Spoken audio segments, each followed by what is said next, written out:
I spent a lot of my early life as an avid hunter and fisherman.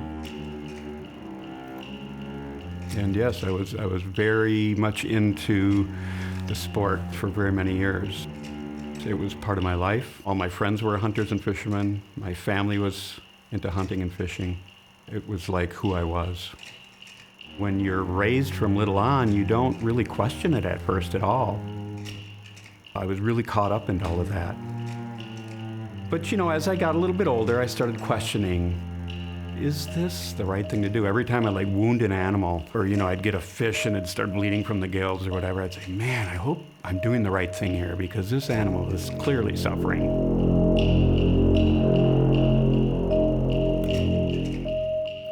And I'd say, yeah, it's how we get our food. It's just how we do it. You got to be tough. You can't feel how they're feeling. You can't think about it. I hope my karma never catches up with me. I hope there's no such thing as a just universe, because clearly I'm causing some pain and suffering here. And then I just continued on.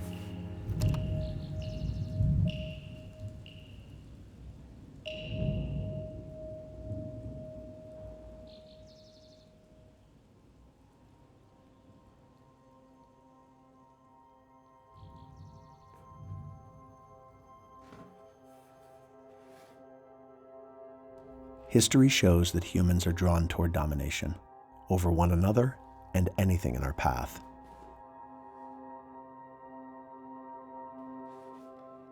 I believe that this makes us careless and inconsiderate.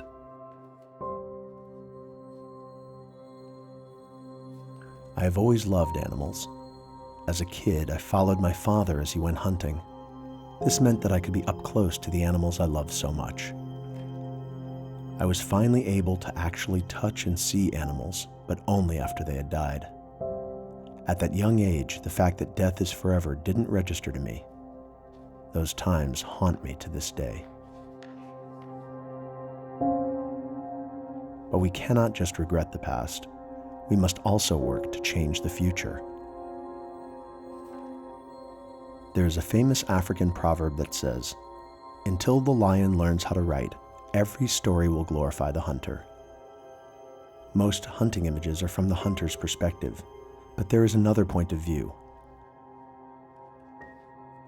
In Africa, an industry has been built around rich hunters from abroad paying big money to kill animals solely for entertainment or to bring home trophies. And beyond trophy hunting, rampant poaching has become one of the most lucrative illicit activities on the planet, financially equivalent to weapons trafficking or drug smuggling. Trophies go to North America and Europe, while illegally sourced animal parts are spread throughout Asia as status symbol tools and for their supposedly curative powers. The demand for illegally hunted products is global in its scope. This is an example, as was seen in colonialism, of invading powers driven only by an attitude of, "I want it, I'll take it." Between poaching and legal hunting, many species have been decimated or pushed to the point of extinction. Even in the time we've worked on this film, some of the most iconic animals in Africa have disappeared from the face of the earth. This makes me wonder, can money buy anything, anywhere? And does our greed justify any cruelty?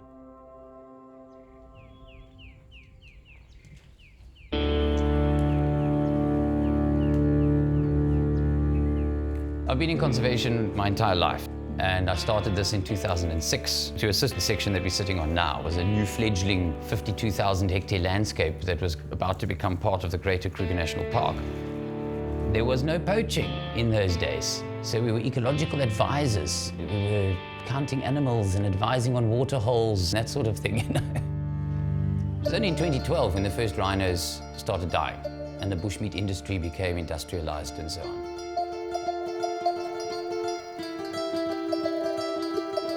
Traditionally, the African people utilized wildlife, consumptive use of wildlife. Since the colonial era, there's been a different value attached. So you've got two different value systems now. So a white person will come into Africa, run the gauntlet, if you like, dodging Johannesburg airport and the potholes and the riots in the streets, and open a newspaper and you just see all this death and destruction in South Africa. But once they enter through the gates of the Kruger Park, they relax and they say, this is the Africa I want.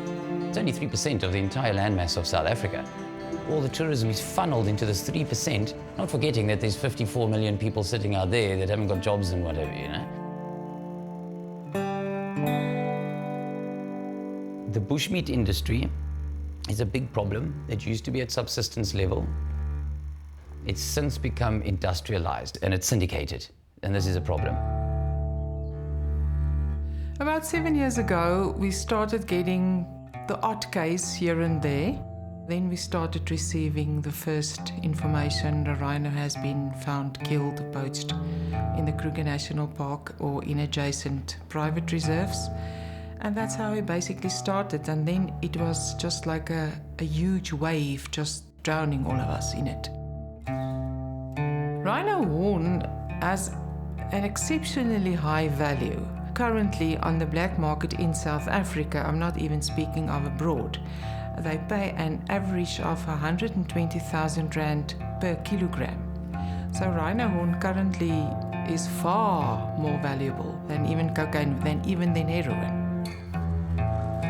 The success of the war of rhino poaching will definitely lie in multidisciplinary cooperation between all the role players. The only part me as a prosecutor can play is to obtain convictions, to obtain proper sentences, and in doing so sending out the message, hopefully.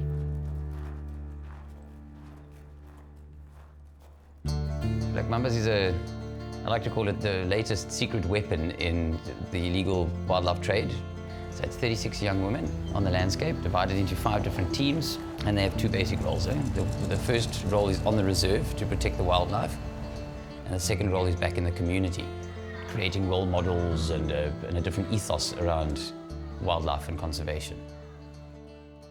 In the communities, there was a little bit of resistance to send women to the interviews as well. They said there's a lot of men that need jobs, and the men have traditionally done that kind of hardcore work. And we explained it to the tribal chiefs, and they said, okay, fine, let's give it a go. Their kids are incredibly proud, their mothers, their fathers, their teachers have approached us and said how incredibly proud they are that this actually works. I decided to join the Black Mambas because I love nature, because I want to protect the wild animals, so then my future generation, they can see it in future. I don't want to see my kids or my grandchildren to see wild animals on posters. I want them to see it on real life. The worst day it was when I first see a dead rhino. It was so sad seeing that helpless rhino laying down without a horn, without the eyes. I felt like it was my mistake because we didn't manage to protect that rhino.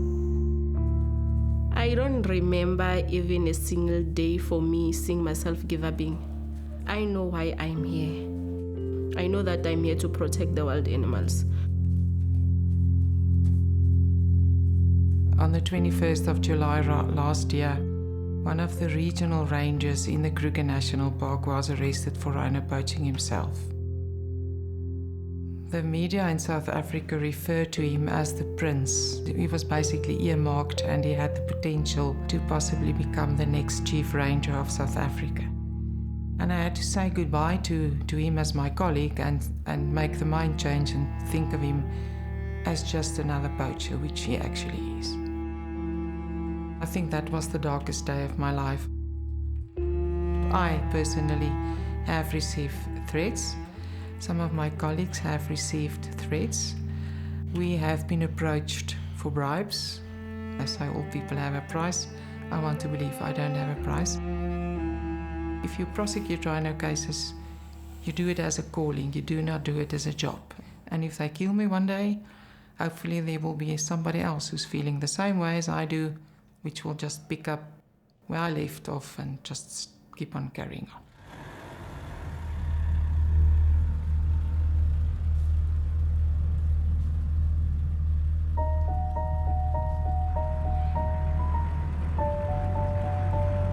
how can I convince these communities and my black mambas that if they see one of their people from their village coming into this reserve at night, you let me know so I can send the armed guards and the dogs after him. To allow rich white people from overseas to come in and ask the same people that are protecting the rhinos from poachers at night to help that guy to shoot one dead so that he can go and hang its head on a wall. It's absolutely insane, in my opinion.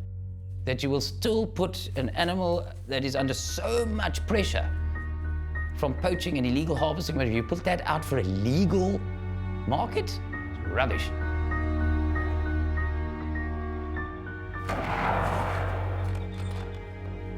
You either trade or you don't trade. You want to stop this problem? Stop the hunting.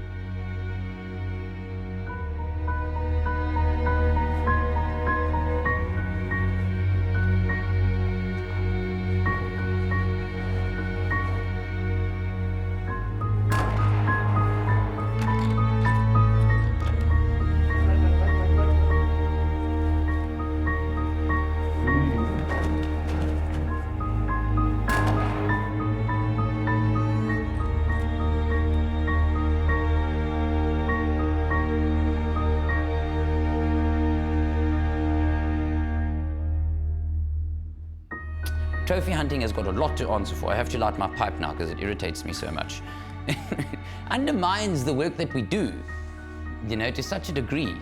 I cannot believe it. I cannot believe that I must put those black mambas on parade and say to them, please guys, I really need you. You've got to abandon your children and your families at home for Christmas and New Year's because I need you to defend this reserve over Christmas time from poachers.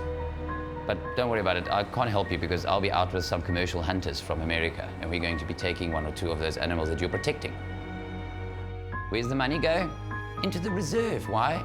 To put fancy roads down so people can, with a lot of money, can drive in with a BMW and not scratch their car on a branch. Everybody says the money's going back into conservation. Well, how does conservation benefit from putting roads in and fancy hides where people can sit and watch the birdies and all that sort of thing, you know? I don't buy it. I've been doing this for 24 years and never bought it once. The hunter is not hunting because he wants to feed a hungry person. He's hunting because he wants a trophy and a thrill. Okay, the spin-off is going to be the meat going to that community, but that's not the intention, okay? The money that he pays, he's got a clear conscience because it's marketed in such a way that the money is going to build a school or whatever it might be. It's a political spin-off to justify the activity. I don't believe that that is the ethos of a hunter. So they're coming here to consume, they're coming here to take, and they'll pay whatever, you know, to get it out of the way. I think the values of the consumer are completely wrong. That's where the marketing needs to happen. That's where the lobbying needs to happen.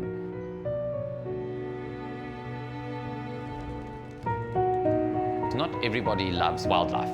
This, to me, is the Louvre in France, where you've got all these art treasures of Europe. The Rembrandts and the Picassos and what have you are looked after and treasured. What does South Africa got? The Kruger National Park. That's our single biggest selling point. So we can't lose that. We can't lose our Louvre, our treasures. But I also don't expect everybody to be a wildlife enthusiast. But we can expect everybody in the world to understand the significance of it and why it's important.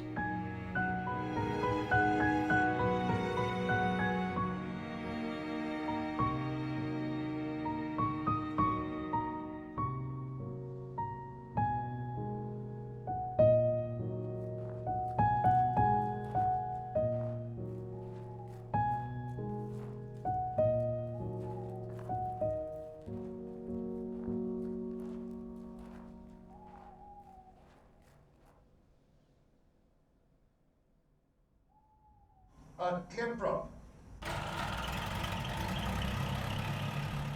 Testing. Right, you're all strapped in and we're ready to roll.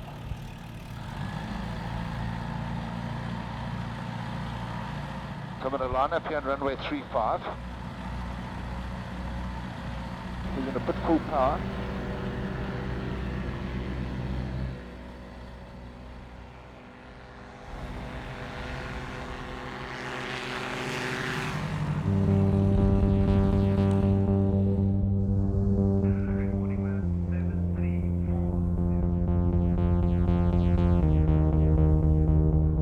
organisation is Flying for Rhino Conservation Trust. It's a group of people that got together to put free air support to protect endangered species. The province at the moment is under siege with the rhino and the poaching issues, not only on rhino, we have elephant issues as well and other poaching. The life of an anti-poaching pilot and any anti-poaching operator is a seesaw. It's up and down every day. And you fly and you operate on the ground with a knot in your stomach all day, waiting, am I going to see it alive or am I going to see it dead? We live a life of a very mixed emotion. If ground units, however, detect that poachers have entered via tracks or alarm systems that are put out, we will then get called in by the anti-poaching unit. They will do ground units, follow up with dogs, and we will put in the air support to suppress the poachers, stop them moving, push them to ground, and allow the ground units to apprehend them. People sitting next to the road, cars parked next to the road, people on foot. Yeah, I've got other guys down here on the ground, and I've got close to 3 people that I'm not happy with. All right, we might be here for a while. Thank you. Dealing in the commodity of rhino horn and ivory, you could almost equate this to a drug war. What those crime syndicates will do to protect their product.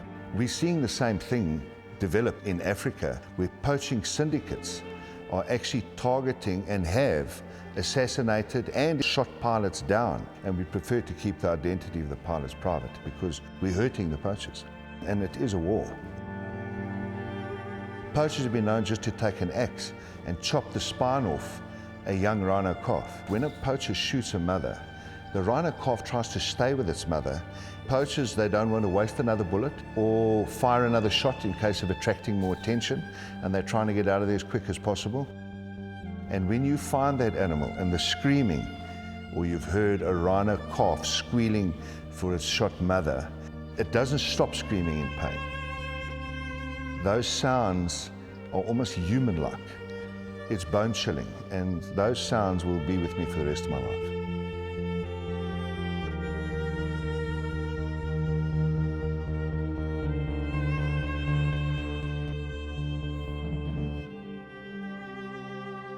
If we choose to listen, we can hear the cries of Africa's wildlife. But the world was too late to answer the call of Cecil the lion. Cecil was an iconic animal killed by Walter Palmer, a dentist from Bloomington, Minnesota, who paid $50,000 to murder the lion. Cecil soon became a symbol for the movement opposing trophy hunting in Africa.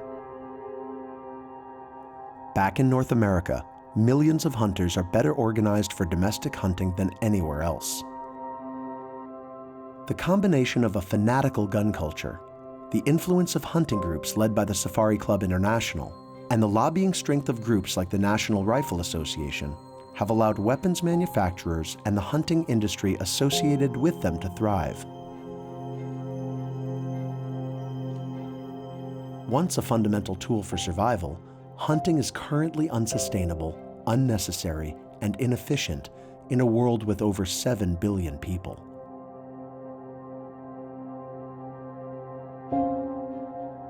More than anywhere else in the world, hunting's popularity has grown in North America thanks to a series of laws to protect it from opposition and protest.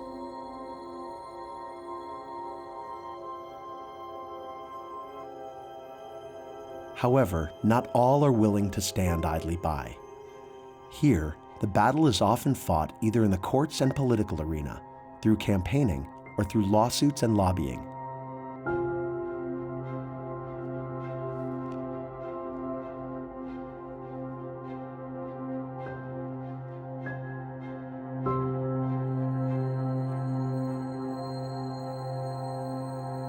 This is a slow and unglamorous process.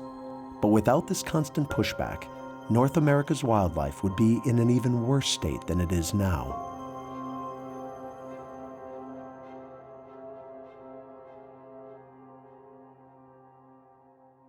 I see the light breaking out through the clouds. Shadows all out.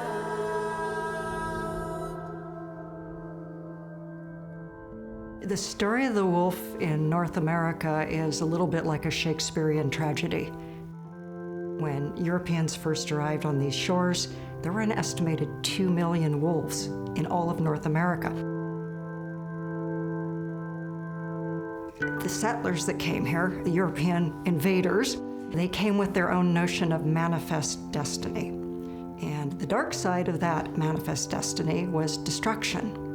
As explorers moved inland, they cleared the land of elk and bison for their livestock and their grain. Then they cleared the land of all the large carnivores, grizzly bears, cougars, wolves. And then by the early 1900s, the federal government got involved in killing wolves on behalf of the livestock industry. And within just a few decades, nearly every wolf in the lower 48 United States had been wiped from the face of this country.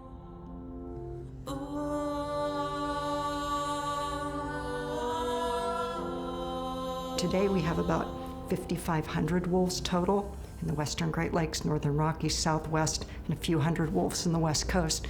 That's 1% of their former numbers, occupying less than 10% of their historic range. The political wheels are churning on a daily and yearly basis to try to strip wolves of protections where they currently live, and to try to strip wolves of protections in places where they haven't made it to yet, but there's still great wolf habitat and they could thrive there if they just had the protections in place to get there.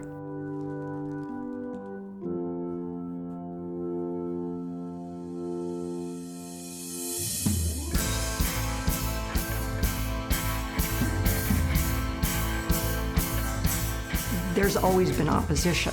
The livestock industry, the sports hunting industry, the anti-federal government forces, and the politicians who represent them, they've all been pushing back for decades, and their goal is to place as many limits on wolves as possible, if not outright eradication all over again.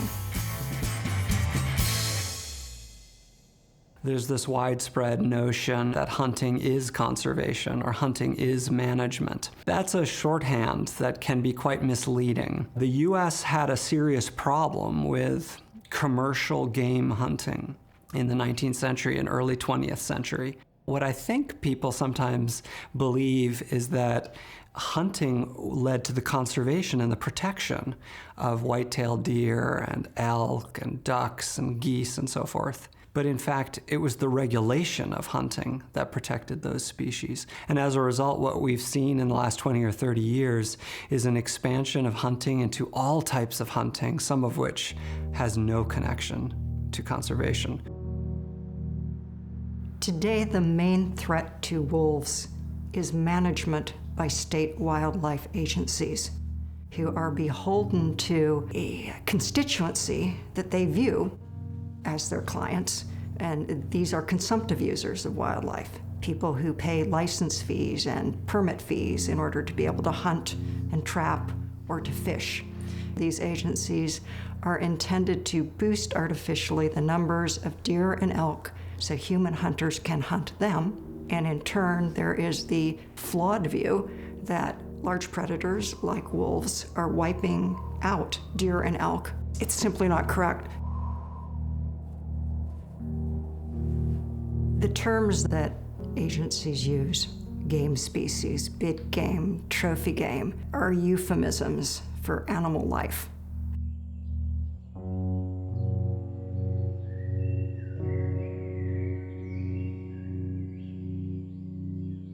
When an agency talks about lethal removal, they're talking about killing. When they're talking about controlled take, they're talking about killing. And I think that anytime we as people or we as society rely on euphemisms that shade from us what we're actually talking about, it makes us numb to what we are doing to other sentient life on Earth. If your view is that your life is valuable and your family's life is valuable, animals' lives have value independent of what we think of them. Animals like wolves are very socially complex, is a scientific term. What does that mean? They have families. You know, we talk about wolf packs. What's a wolf pack? It's a family. To ignore that, to block that out by using terms that dull our senses, I think it does a terrible thing to our humanity, and it does a terrible thing to our realizing what we're doing to other beings that share this planet with us.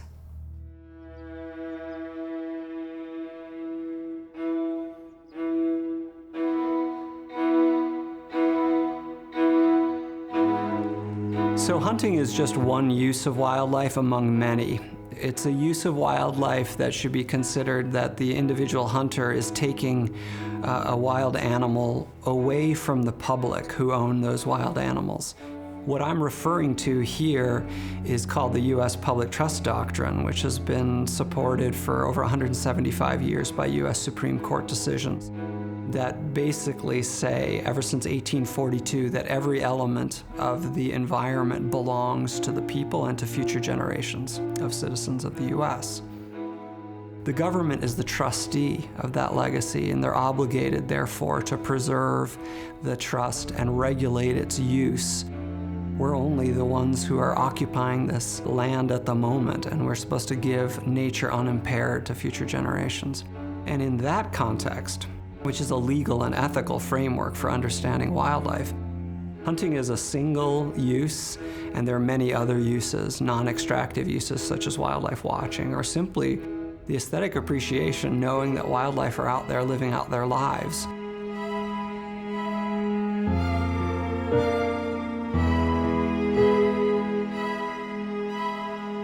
It seems to me that governments listen a little bit too intently to what hunters and livestock producers have to say, and they don't listen intently enough to all of the other broad public and future generations or their representatives have to say.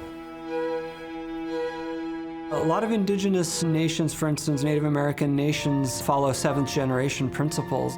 And in a nutshell, they're saying that all their decisions are weighed with the thought, how will this look 7 generations from now? How will it affect my descendants? The U.S. and parts of Western civilization would benefit from that kind of long view, not taking short-term profit and damaging our environment for greed, effectively, but thinking instead, what do future generations need us to protect? If I were to say to someone, what is it should you do? You should be present. You should be active in all human endeavors. The strength of our values directs the course of our actions. And like the wolves, we need to pursue our ultimate goal and be present, show up, keep fighting with us. It's not a sprint, it's a marathon.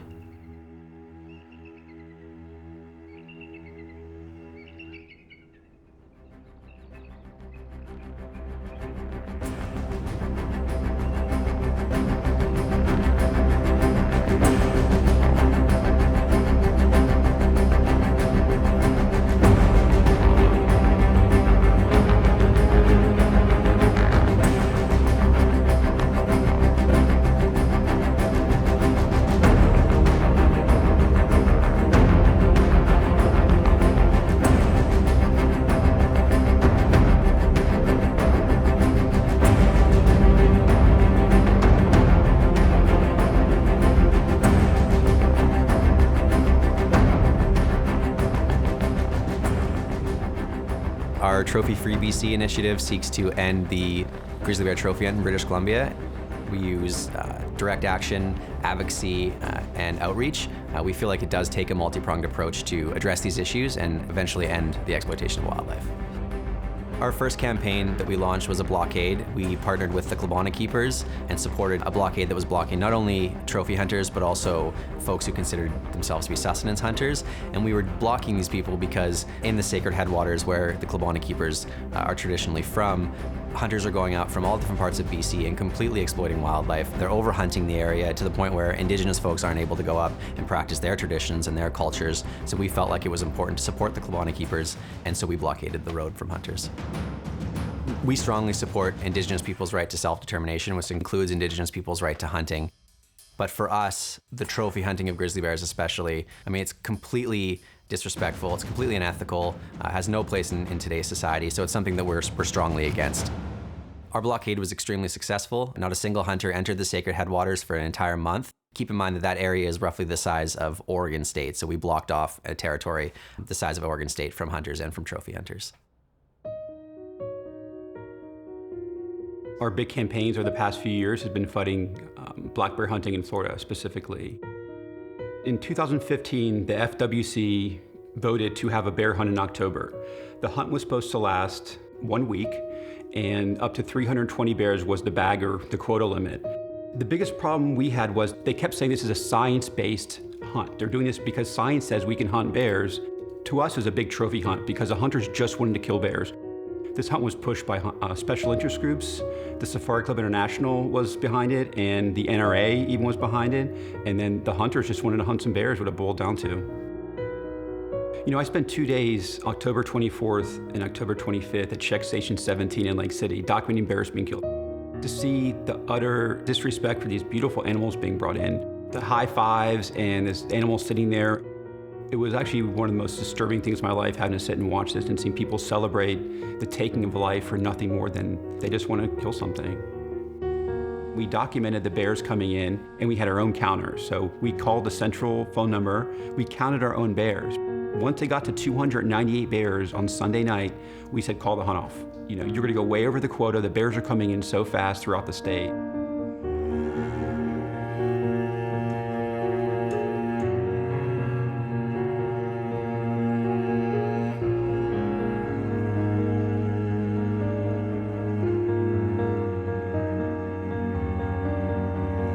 We were very proactive and being bear monitors and keeping the government agency accountable, because I think they've never experienced this before. They've been allowed to hunt and pretty much do what they want with not a lot of oversight from the public. That's what was so important, you know, when we had the protesting, and that the people that probably would never have been active in their lives, all of a sudden really felt a call to action and actually stand up and, you know, take to the streets and fight for wildlife. And we hope that they continue to do it for other things, not besides bears.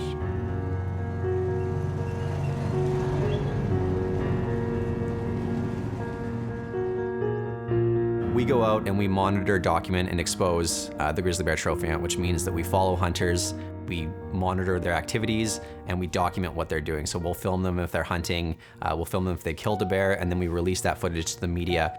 Fieldwork and direct action has played a critical role in ending the grizzly bear trophy hunt. In 2015, we staged protesting before the hunt happened, a 14-city protest. So we're trying to bring awareness to it, and they had the hunt anyway. We knew they would, but in 2016, we staged a 28-city protest the day before they were going to vote on the hunt. People got up and spoke about the hunt, for and against. We blew them away with science. We had other hunting groups against them saying, don't do this, and they called it off.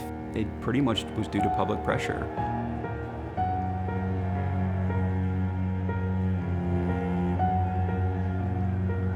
We were in shock. I mean, you know, everyone's crying and hugging. I mean, I'll cry now if I just think about it, but it was pretty amazing. And it just shows you what people can do, you know, when you come together with a focused goal. I mean, it was really an amazing feeling.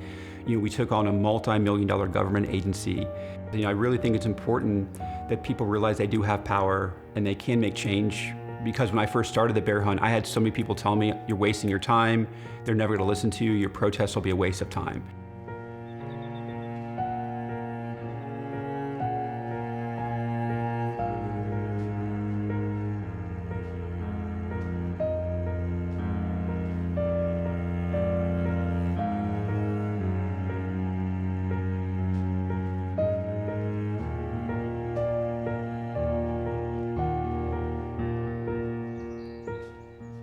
I think coexistence with wildlife is absolutely possible. You know, it's up to humans to do that. We need people on the front lines defending these animals. We need science, and we need education and outreach, because I think a lot of young people aren't necessarily exposed to these types of issues. If you've ever seen a grizzly bear in the wild living freely, you would understand why we work so hard to protect these animals. They're incredibly intelligent, highly social. They spend time with their cubs, they teach them how to survive. I think that when you see this wild animal, you understand exactly why we're doing what we're doing, why we're at times risking our lives to protect them.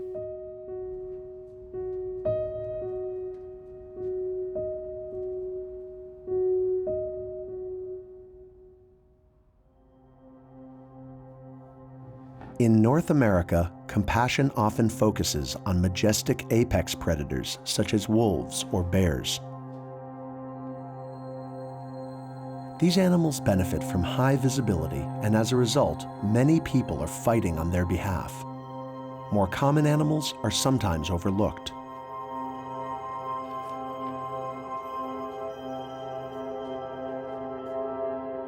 In other parts of the world, however, common animals are the subject of widespread focus as well. Bird hunting results in the deaths of hundreds of millions of birds per year throughout the world. Hundreds of millions. While we are rooted to the earth, we continually try to bring the sky down to us. Hunting threatens the survival of many bird species. In Europe, laws have been put in place to protect them. These new laws make migratory bird hunting illegal. In many places, birds are just targets for sport. Thousands of them are left behind, injured after the hunt, many in agony.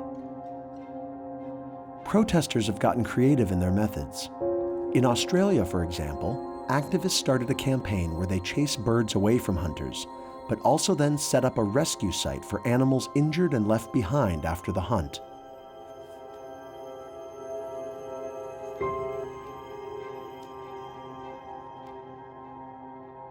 To combat death in our skies, compassionate individuals often use more direct approaches.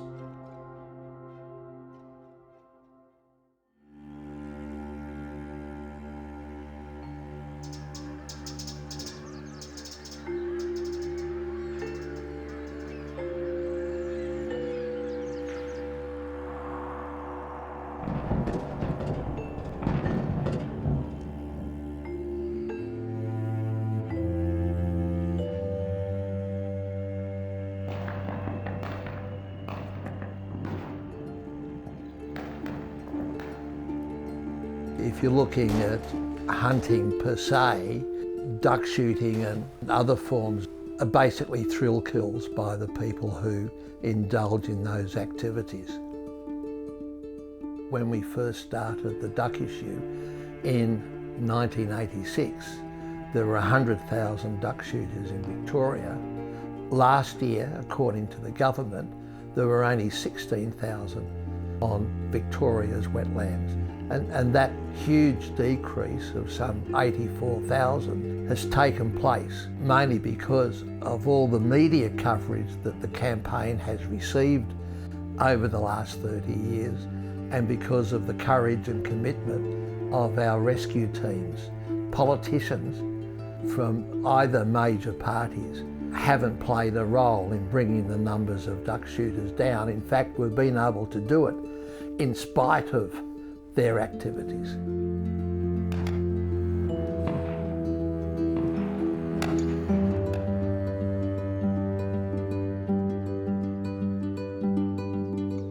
I can justify this assumption. It's not because I'm against hunting, but I've seen what hunting is. And wherever you go, you find shitty situations and only damage for the environment. So the reason is, why do we have to keep this?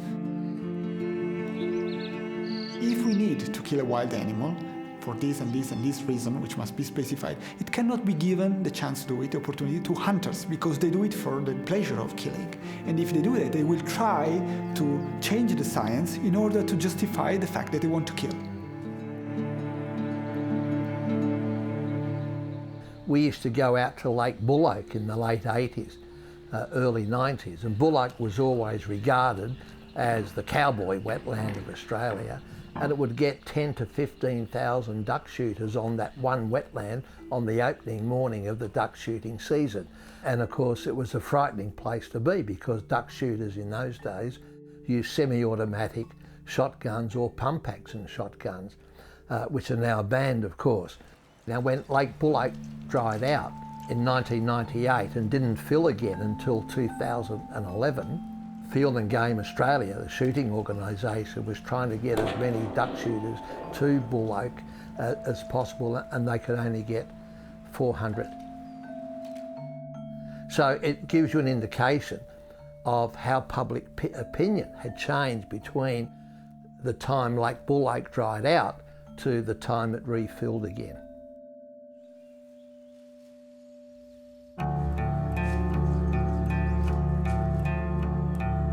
been working for the last 7 years with CABS, the Committee Against Bird Slaughter, which is an organization which focuses its work on bird trapping, bird hunting everywhere in Europe. I've never heard any hunters talking about subsistence in Europe. We have a reason why they kill, because they kill more. Thanks to this reason is the market. Like in Cyprus, there you have millions, 2, 3, 4 millions of birds killed to be served as a delicacy in restaurants. Then you have leisure, which is like in Malta, we found birds hidden under rocks to rotten there. Another reason is to keep them as cage birds, which is the case in Malta, which is the case in Italy and in Spain, for instance.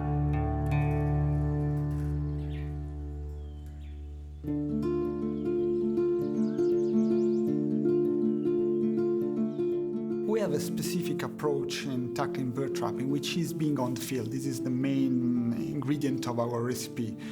We don't believe that you can solve a problem just by changing laws or by lobbying or by communicating the issue. You have to be on the ground and, let's say, take the ground off the feet of the trappers. It means that we collect volunteers from all over the world, mainly from Europe, of course, and we go to the main black spots of bird trapping, bird hunting, and we try to figure out the best solution to stop the phenomenon, which depends on the different pattern of trapping you have to face. Sometimes you must be a bit more political, so just show politicians and show communities that you are not afraid to face dangers, but they have to protect you, and to protect you they have to decrease the phenomenon.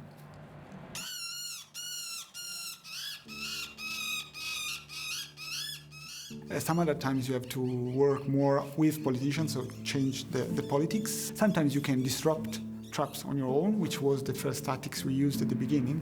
And in the recent years, starting from 2001, the main aspect of our tactics is to ask and seek the cooperation of the local law enforcement agencies and engage them in the anti-poaching work. Before 2000, we were just collecting traps. It was our joy, our activism was going out in the field, in the forest, collect the traps, free the birds, and we were happy with that without seeing the big picture. From 2001 onwards, we were experiencing an incredible decrease in the trapping trend. It is illegal to become close in 10 metres. Well, you better get off the water because we are legally allowed to be here. You are not. And you are not legally allowed to become within 10 metres of us. You're not supposed to be out on the water. I've always believed that if you're going in to fight something, it's very hard to fight right across the board. My concern in 1986 was for the brutality and violence that was being inflicted on Australia's native water birds.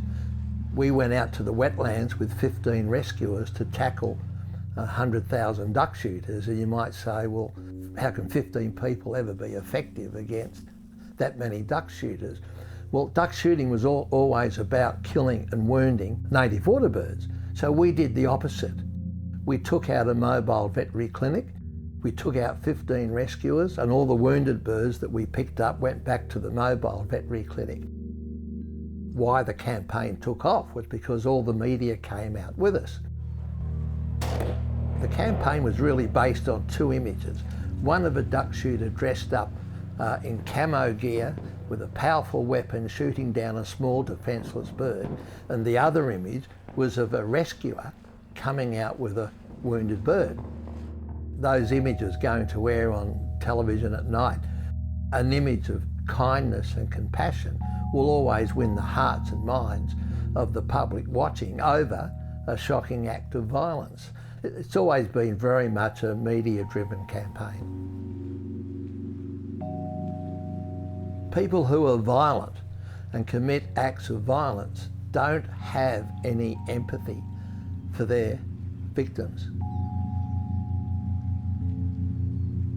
Duck shooters don't have any empathy. They'll shoot a bird out of the sky, and as the bird falls to the ground, they'll all cheer. But of course, rescuers who are out there have empathy for those water birds and the suffering that they're forced to endure, and the fact that there's nobody else to help them. A lot of new rescuers who have never witnessed animal cruelty before are actually traumatised by what they see. Now, some of those new rescuers won't come back because they can't face it again.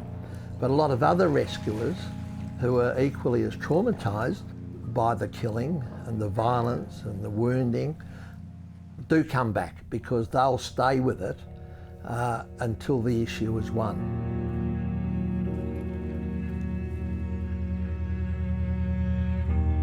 The lack of humility that these people show towards the planet is really humiliating for me.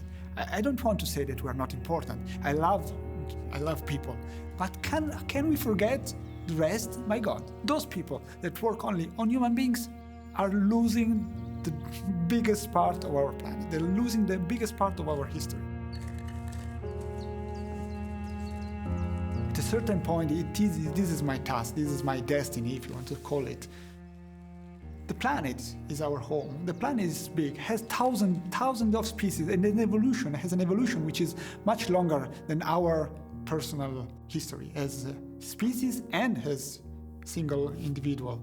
And it's so beautiful, and it's so fascinating. I really cannot understand how people can be completely blind about all this part, which accounts for 99.99% of the reality of our world, and you are focusing only that 0.1%, which is our species. In Cab's office there is a nice expression which is Erhaltung der Natur, Aufgabe unserer Zeit, which means the protection of nature is the task of our era. This should be the priority for everybody. I cannot really believe how we can destroy the wildlife and destroy the history of our planet just thinking about, oh my God, I don't have enough money, oh my God, we need more oil for my car. I'm ready to shrink my needs and to shape my life in a way that the rest can survive, and not the other way around. But it seems these are exceptions.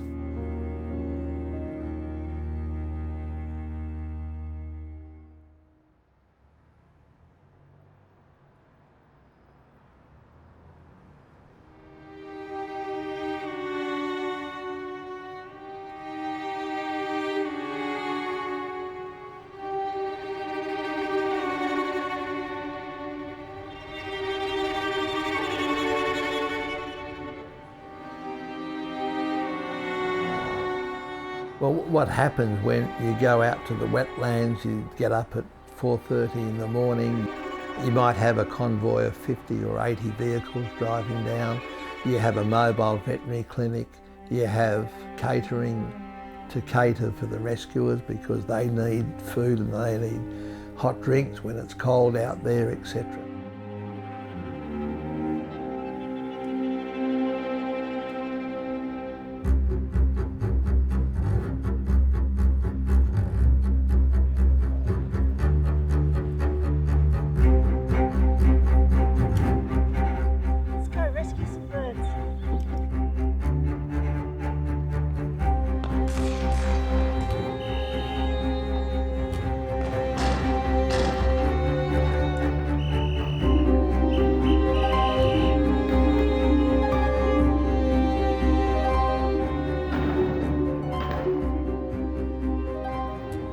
Going onto the water with the shooters is a dangerous activity.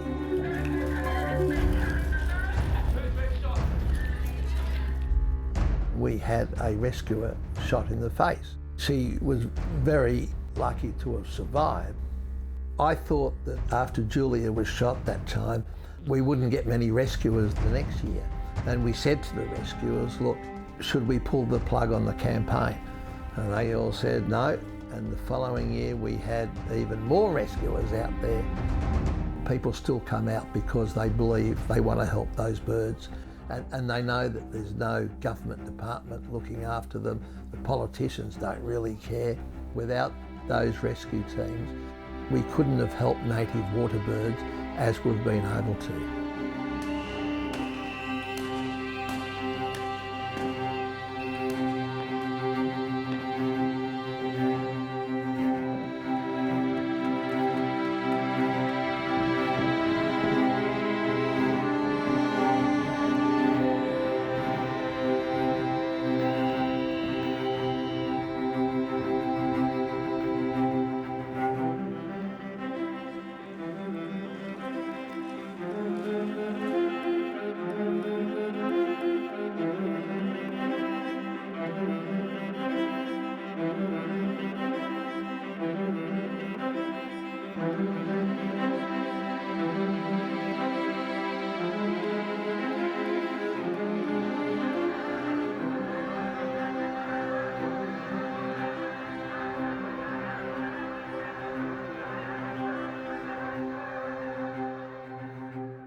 The role that entertainment plays in hunting cannot be underestimated.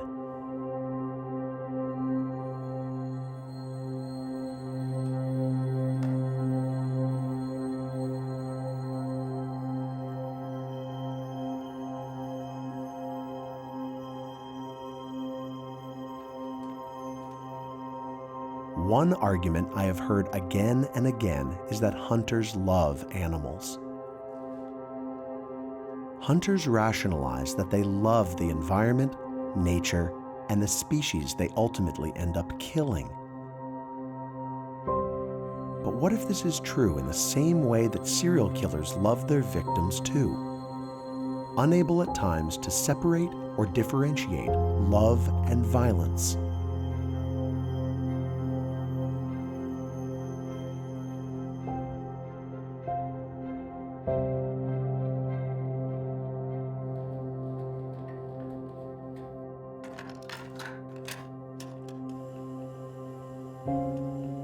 Selfish love, I think it's when we need to control others, and we see this in our personal relationships. We see it in our spousal relationships, in our co-workers, in our friendships. When, of course, some people, really thrive on control and possession. A lot of it is based on possession. I think a lot of hunters and fishermen, we love the animals we're pursuing. You can't really pursue an animal for real long without falling in love with them. I don't know how you rationalize it, but you start to think, I want to have this animal in my hand. I want to possess it because I love it so much.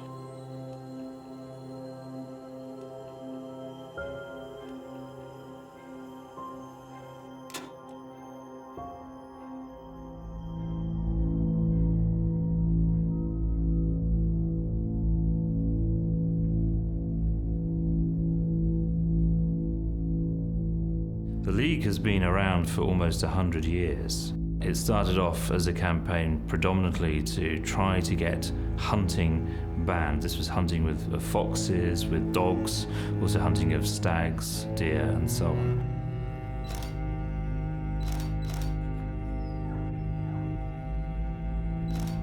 If you don't know about the situation, it doesn't seem to be a problem. Sos galgos exists to help greyhounds in need. Spanish greyhounds are named galgos in Spanish. They're used as instruments to hunt by hunters that are called galgueros. The life for a galgo from breeding to death is that they're usually born in a dark area, a dirty area.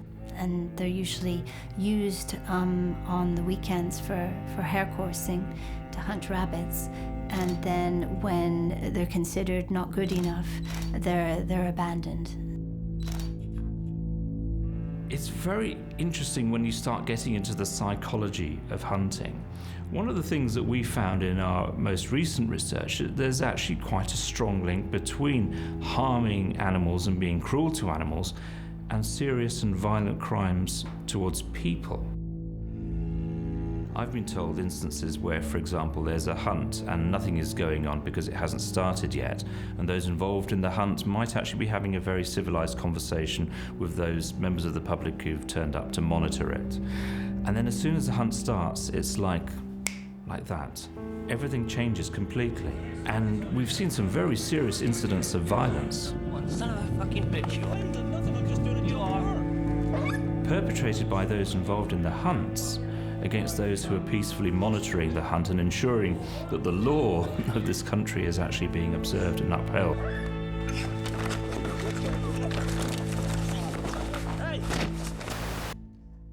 When you see such a vulnerable creature be so abused without reason, most of us have a strong sense of justice, I think, and want to make a difference.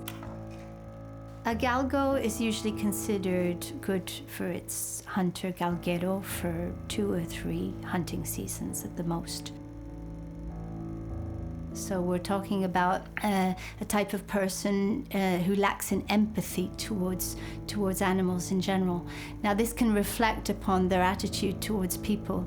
It's a very fine line, the one that's cruel to animals and violent towards people, to women, for instance. So that's a problem. It's an issue that politicians underestimate a great deal, that even though they might not think animals are important, obviously they do about people.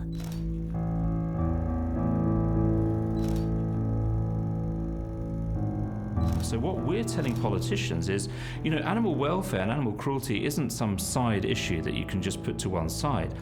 This is actually linked to some of the most serious issues in society. And if you want to get serious about those issues and tackling those crimes, you need to be taking animal cruelty seriously. This is the job that we're in. We're trying to say that in this day and age, pursuing, persecuting, harming and killing animals for nothing more than entertainment is something that belongs in the past. It has no part in our present. It shouldn't be part of our future. We need to think about this as a generational battle. We need to be educating the people who in a generation are going to be the political leaders, the newspaper editors, the business leaders, and we need them to understand the connection between humanity and nature, and that it needs to be a respectful relationship. It's a long-term plan.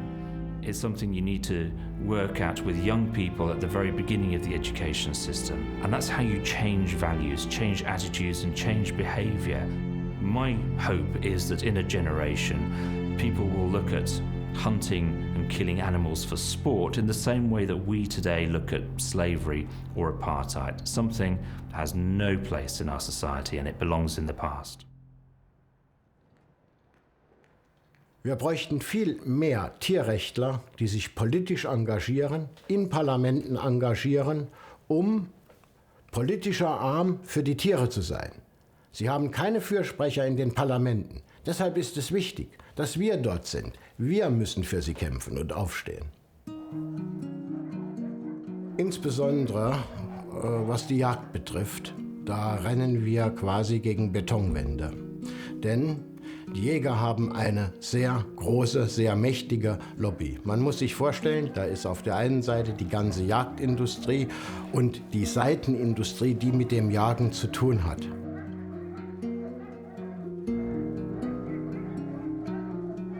Und deshalb, wenn es hier um ein Verbot der Jagd geht oder um Einschränkungen der Jagd, dann beißen wir auf Granit. Das wird noch ein sehr langer Kampf werden, aber nichtsdestotrotz, wir müssen immer wieder dieses Thema auf die Tagesordnung bringen. Jagd ist ein Verbrechen am Tier und bleibt es.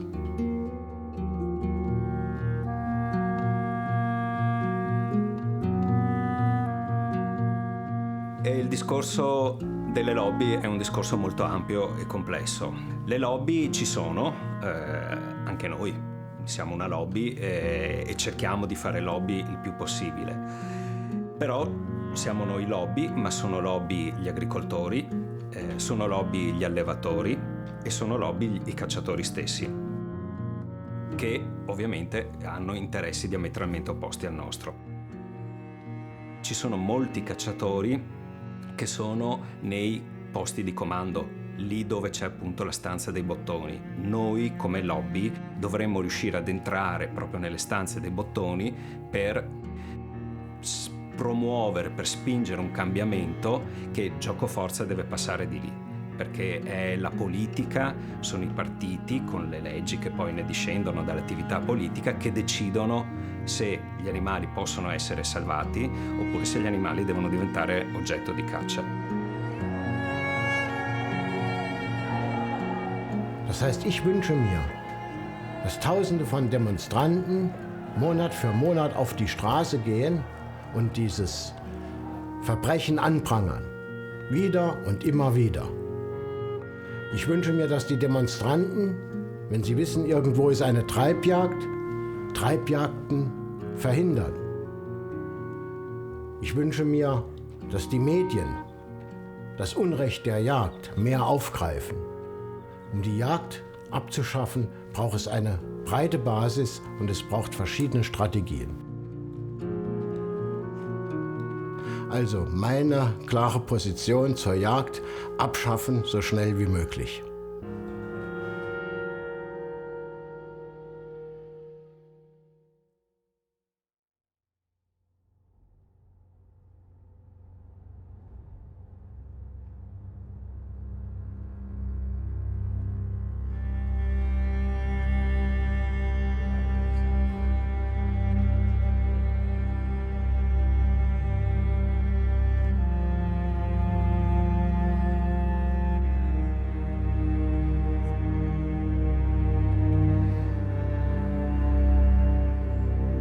Hunt Saboteurs Association is an organisation which is basically an umbrella group which exists to financially support and morally support local hunt sab groups around the country and abroad to sabotage hunts. So although we are a national organisation, the local groups are independent of us, but we supply them with money, documentation, intelligence, whatever they need to do their jobs.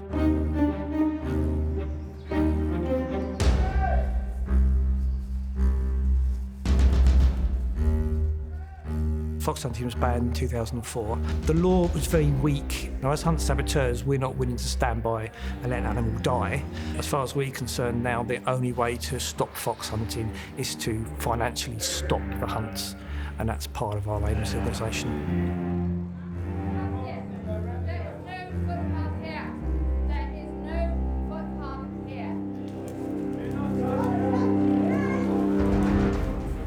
I joined Hunt Saboteurs 52 years ago. I just took to it. It was natural to go out there and try to save the hunted fox. It had only just started up in 1963, so I was one of the early recruits. And I've stuck with it ever since, although I just simply go monitoring now. We used to use false trails made up of dried blood and cayenne pepper, and just to sort of mask the scent of the fox, and sometimes it would work okay. And the more you can do that, the more time is wasted gathering the hounds up, the more likelihood there is of the fox escaping.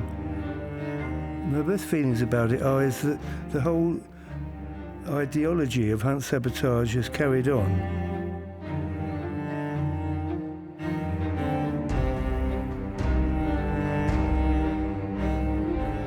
Our tactics have always been direct action. The organisation was set up from the beginning to be a direct action organisation. Non-violent tactics, which include mimicking what the huntsman does. We use hunting horns to draw the hounds away from the hunted animal, scent dullers to cover the fox's scent as it runs.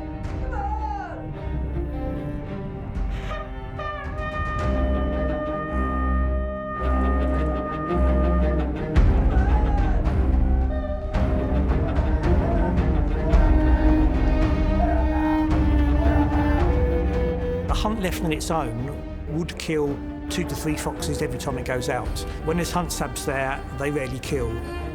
If there's a hunt which is particularly targeted by a hunt sab group, it becomes unpleasant to hunt, so people drift away. We're losing now about 2 hunts a year, so hunts are going.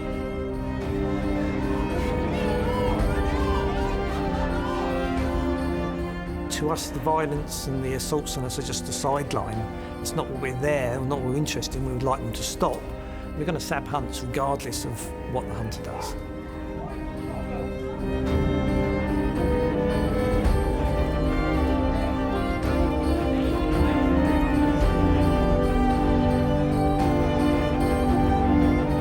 I found the idea of a huge crowd of people with a pack of dogs hunting one small animal to the point of exhaustion, pain and death unbearable.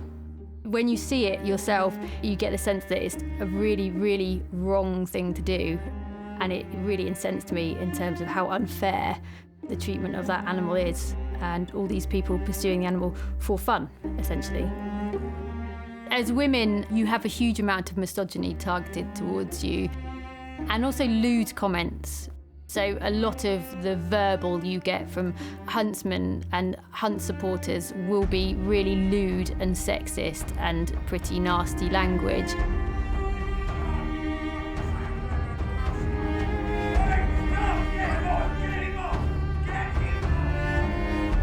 So there's an element of hunters' attitude towards hunt saboteurs as they dehumanize us.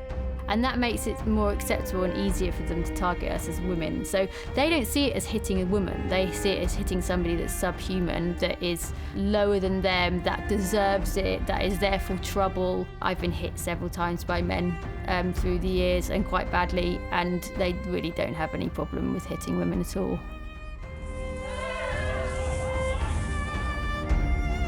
I've been attacked so often that I can't remember them all. I've got 7 scars on my body from attacks since I started this about 30 years ago. I've been beaten around the head with baseball bats, and a vehicle broken into while I was in there and attacked, bashed around the head with a rock. I was stabbed last November. I've been shot at, been hit by the ricochet shotgun pellets, knocked down by horses, been punched in the head by people driving passing cars, had cars driven at me, had been vehicles have been rammed by other vehicles. My experience is not unusual. This is the thing really with this country. It seems to be a civilised country, but you often only have to go out 3 or 4 miles from any town centre, and this sort of barbarism is going on still. Totally unnecessary. You know, it's that sort of thing. It still needs to be combated. There is this sort of weird bloodlust. It's as if it's an enemy that has to be defeated, and when you've done that, you take souvenirs.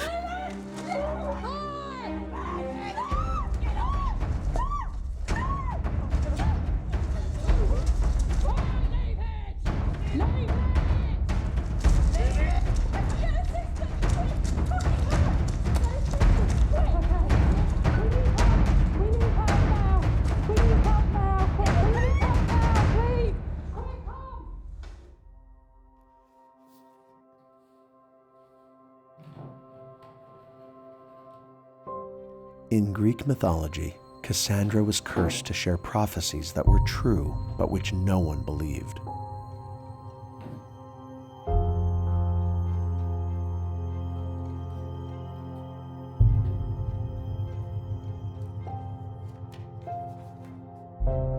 Like Cassandra, environmentalists and animal rights activists who have been warning about the catastrophic effects of hunting and who have been calling for the protection of wild animals are now finally finding validation.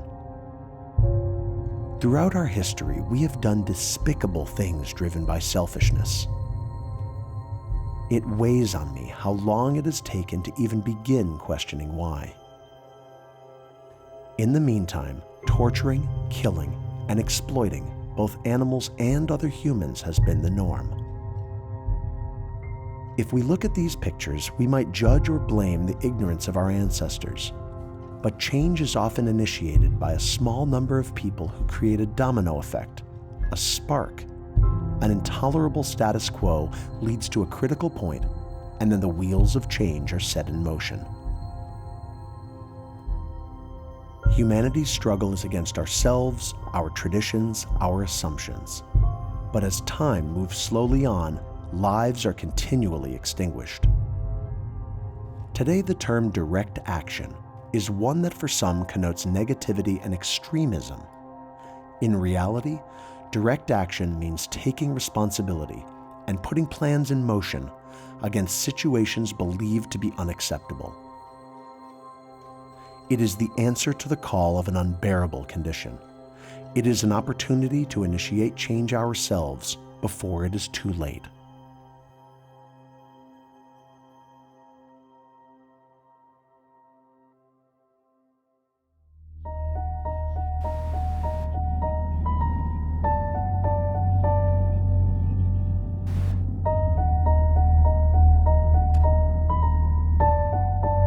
$7.5 billion primates hunting has no place in a natural ecosystem. Predators always have to be lesser numbers than the prey. But I never get depressed or pessimistic because I realize that no matter what we do, that the laws of nature will take care of the problem. And this movement is not about saving the Earth. I mean, that's a little arrogant for us to think we can save the planet. The planet will take care of itself. So this is really about a movement to save ourselves from ourselves. We're only going to survive if we throw off this anthropocentric attitude and learn to live in harmony with all the other species. That's the only way we're going to survive. We have to value them, we have to protect them, and we have to maintain the life support system and the crew that run that life support system, and that crew are all of those species that we're causing their extinctions.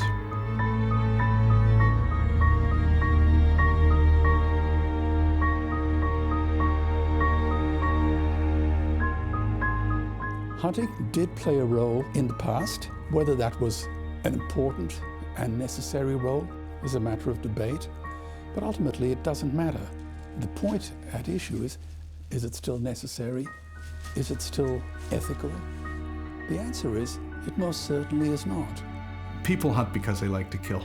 And why that is, I have no idea. But when I see, picture after picture of people with their, smug smiles posing with dead bodies, what I see are sick people. There's more to this life than just one species, a reptilian-brained mammalian who just happens to have an opposable thumb. A clever species indeed, but one with a propensity for violence and a propensity to destroy rather than to create or protect. The hunting lobby proposes that we abdicate all our responsibilities to each other, to other living beings, purely on the grounds that they enjoy the bloodlust of killing another sentient being. And that's just simply unethical. I say that anthropocentrism is the ultimate sin. This idea that everything should be viewed through a purely human prism.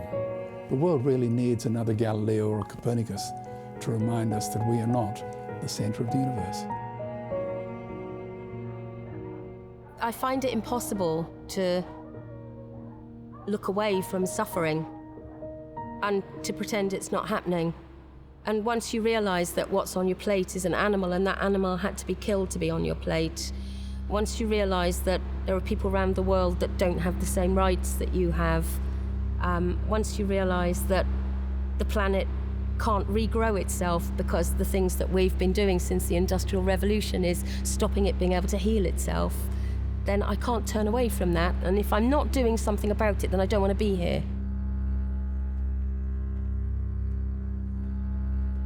Change doesn't occur in a vacuum. It happens when events occur on a number of fronts. Activism is a very important part of that equation. Education is helping. So it's happening on many different fronts. The problem is that it's not happening quick enough.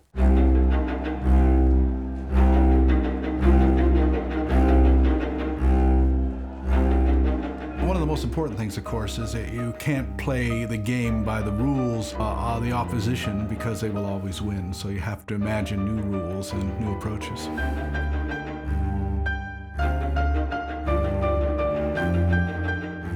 They say don't do anything that steps over the line, don't do anything illegal. You campaign and you get the laws changed. That's the way to do things. And that's what people did. And they got the law changed and nothing changed. So what are we supposed to do? What do? You put yourself on the line because nobody else is sorting it out.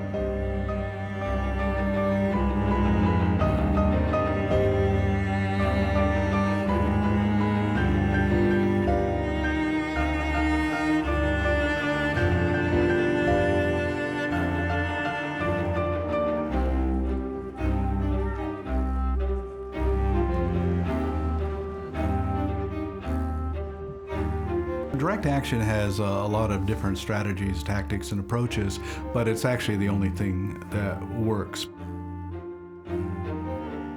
That direct action can take many forms. For instance, physically intervening or utilizing the media, utilizing the arts, utilizing different medias really just to get your point across. We've always respected people that are willing to put themselves on the line. for the greater good.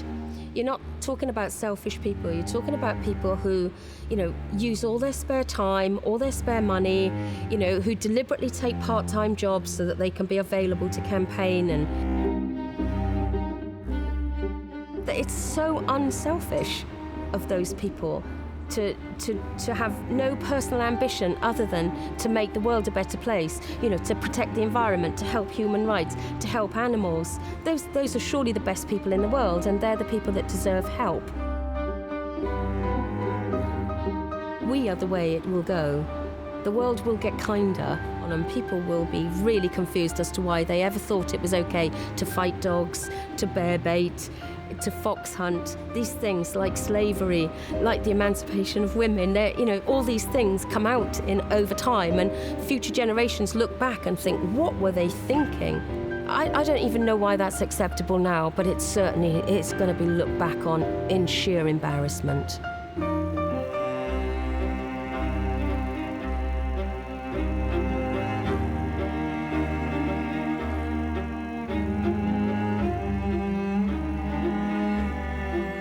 Hunting, let's be clear and blunt about it, is not an industry.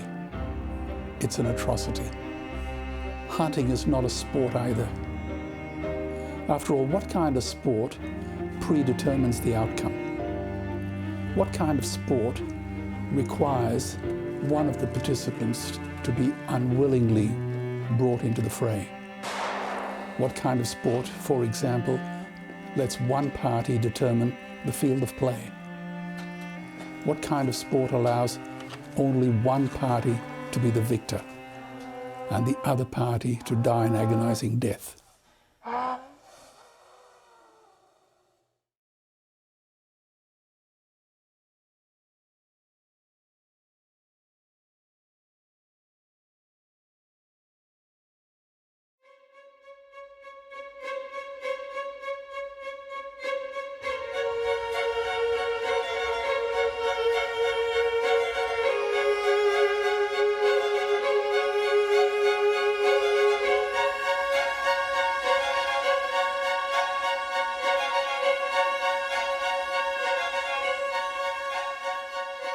In 1973, I volunteered as a medic for the American Indian Movement and during the occupation of Wounded Knee in South Dakota. And there I learned quite a few very important lessons. We were surrounded by over 2,000 federal troops. They were shooting 20,000 rounds a night into the village. They killed 2 people, they wounded 46. I went to Russell Means, who was the leader of the American Indian Movement, and I said, we have no chance of winning here. We can't possibly win. So what are we doing? And he said, well, we're not here because we're going to win. In fact, we're not even concerned about winning or losing, and we're not concerned about the odds against us. We do what we do because it's the right thing to do. It's the only thing we can do. So that's what we stand for. We're here, we stand for what we believe now.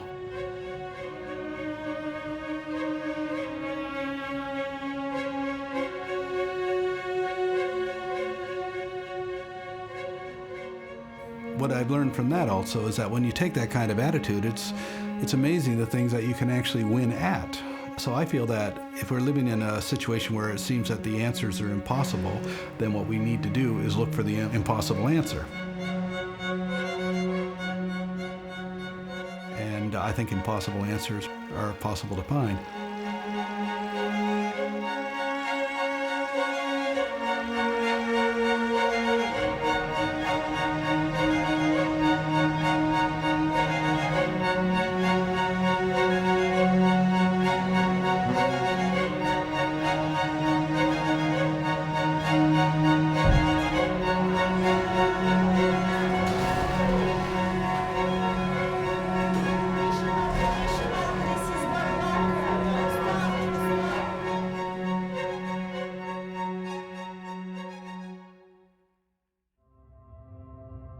To tell this story, we witness firsthand the harm caused by hunting and the threat that the world's remaining wildlife still faces. The complexities behind hunting in all its forms and the magnitude of the problem might seem enormous. Trying to find a solution seems impossible at times. However, throughout our journey, we have met people who are creatively finding new approaches to protect the wild. people who believe that there can be change. For us, to stand on the wild side means to stand on the side of the animals and against the ever-growing imbalance between humans and the wild. Some of the greatest movements of our time started in the minds and actions of just a few. Sometimes all change needs is a handful of people. Often, it needs just one. We choose to make this change, not just for ourselves, but for the protection of the natural world.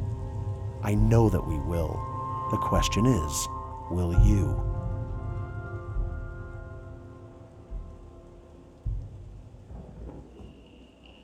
I really look forward to hunting. I love to be out there. I love to see the animals. I don't know how you rationalize it, but you start to think, I want to have this animal in my hand. I want to possess it because I love it so much. And I remember the first time the door started sort of coming open, kind of started swinging open a little bit for me was, I was at work one day telling a coworker about one of my hunting experiences, and another coworker who was a young lady overheard the conversation, and she broke in and she said, "Why do you insist on killing these poor defenseless animals? Why do you hate them?" she'd say. And I turned to her, almost laughing and said, "I don't kill them because I hate them. I kill them because and then I caught myself, I kill them because I love them. And that was really the first time I really seriously had to think about why I was doing what I was doing. And really focusing on this, do I love these animals? And, is it insane to be killing them because I love them or out of love or in spite of it or what? What's going on here? And I remember after I sort of had this epiphany of thought, I think it was the following deer season, and my father was a deer hunter, and he had a cabin in the North Woods, and he wanted to go hunting, and our family didn't want him to go alone because he was getting old, and so I was sort of elected to go with my father hunting. And I thought, oh, boy, I don't know. And I thought, well, I'll go, but I won't pull the trigger. And I just remember being in my blind, and it was getting toward the end of the day, and this group of deer, about maybe a dozen deer, moved into the area, and I just almost instinctively raised my gun, and I thought, boy, if I get a really clear shot, a really good shot, I think I'm going to take it. And I did. I had a really clear shot, and I squeezed the trigger, and just as I was squeezing the trigger, something startled the herd, and they jumped, and my shot was about 1.5 feet or so behind where I aimed, and I wounded the steer. And I came down out of my stand, and I could see that the deer had run away in the blood trail, and it was getting dark, and I thought, oh, I can't track it now. And the next morning, I went out, first light, and I tracked this deer, and I could see where this deer was really wounded badly, but it was still able to walk, and it would walk maybe 100 meters and then bed down and bleed for a while, and then it would get up and walk. But the most amazing thing is that it had a companion deer, and this companion deer stayed with this other deer step for step, and I could tell by the tracks it just stood by the side of this deer as it laid down and stayed with it. And then eventually I did find the wounded deer dead, and I thought, these aren't just things. These animals have relationships. They have friends. They have family, just like we do. And that was really heavy. That's when I remember I will never, ever do this again.